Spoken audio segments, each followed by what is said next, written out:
کتابوں میں ایک کہاوت مشہور ہے، بچہ بغل میں ڈھنڈورا شہر میں۔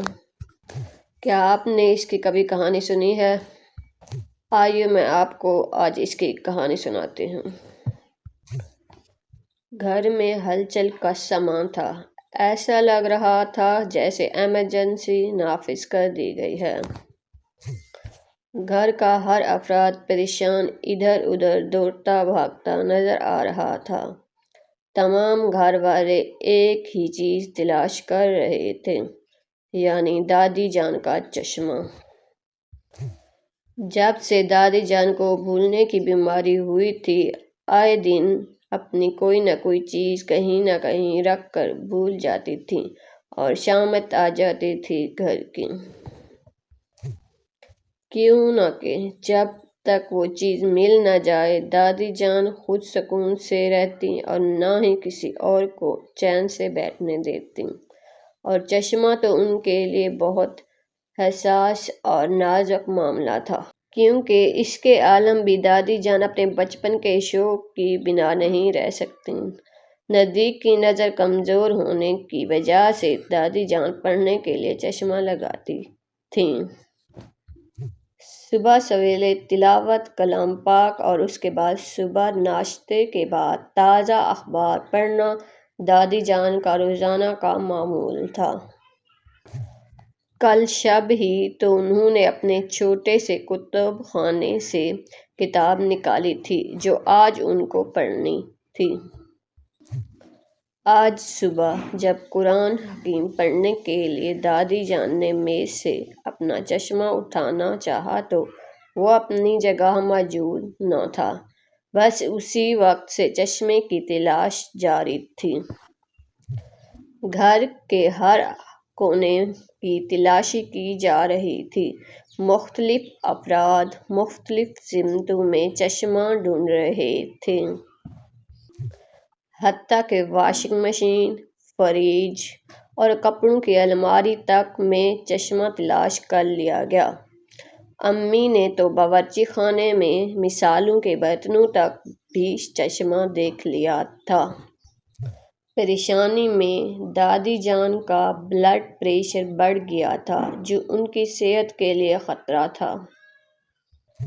امی نے جلدی سے بلڈ پریشر کی دوا دے کر ان کو آرام کرنے کو کہا، لیکن تلاوت قرآن پاک کے بغیر دادی جان کو بے چینی ہو رہی تھی۔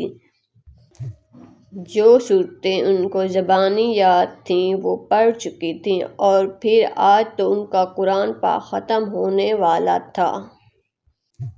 دادی جان مہینے میں 2 قرآن حکیم مکمل کرتی تھیں۔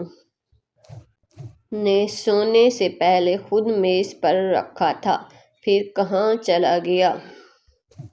صبح سے کئی بار دادی جان یہ بات دہرا چکی تھیں۔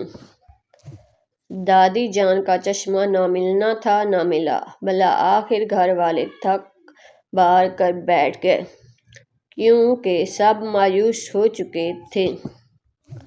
لیکن دادی جان کو کسی پل قرار نہیں آ رہا تھا۔ وہ بے چینی سے ٹہل رہی تھی۔ ان کو یوں بے سکون دیکھ کر سب لوگ دوبارہ دادی جان کا چشمہ تلاش کرنے لگے۔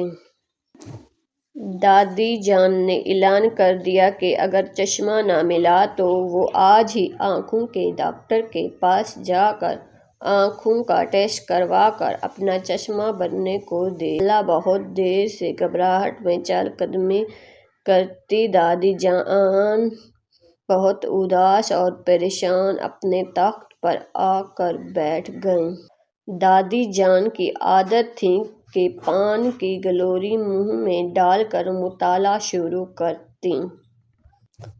صبح سے دادی جان کو پریشانی میں پان کھانے کا خیال تک نہ آیا تھا۔